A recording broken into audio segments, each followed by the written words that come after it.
Hi weavers, welcome to health hub.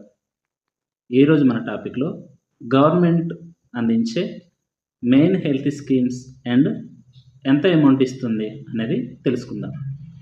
మొదటిది Ayushman Bharat PMJAY. ఇది central based scheme. BPL అంటే తెల్ల రేషన్ కార్డు ఉన్న అర్హులైన కుటుంబాలకి ఏటా 5 లక్షల వరకు ఉచితంగా క్యాష్లెస్ క్లెయిమ్స్ అనేది ఇస్తుంది. Second one Aarogyasri.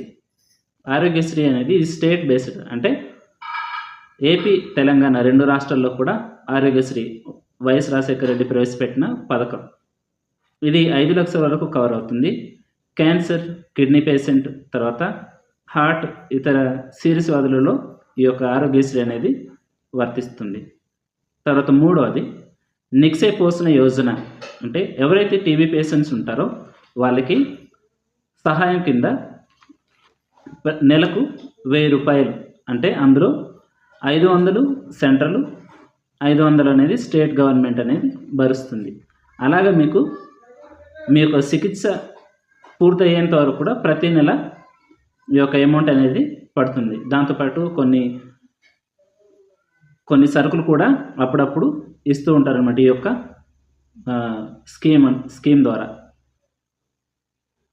ఇది మెయిన్గా పోషకాహార సహాయం కొరకు ఇస్తున్న స్కీమ్ అనమాట. అంటే కొంతమంది పేదవాళ్ళు ఉంటారు, కొనుక్కోలేని వాళ్ళు ఉంటారు, పోషణ సరిగా అందకుండా ఉంటుంది కదా, వాళ్ళ కోసం ఇది ప్రవేశపెట్టిన పథకం. తర్వాత నాలుగవది ఆయుష్మాన్ వేవందనం. అంటే ఇది సెంట్రల్ బేస్డ్ స్కీమ్. 70 సంవత్సరాలు నిండిన వాళ్ళకి, వాళ్ళు వృద్ధులు అయినప్పుడు వాళ్ళ సహాయం ఉండదు కనుక వాళ్ళ కోసమని ప్రవేశపెట్టిన పథకం.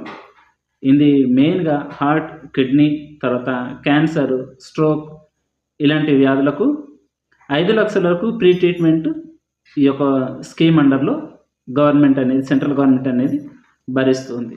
తర్వాత ఐదవది రాష్ట్ర స్పెషల్ స్కీమ్స్. అందులో గుజరాత్ 3 నుంచి 5 లక్షల వరకు కవర్ అయ్యే స్కీము. తర్వాత మహారాష్ట్ర, కేరళ, తమిళనాడు 5 లక్షల వరకు కవర్ అవుతుంది.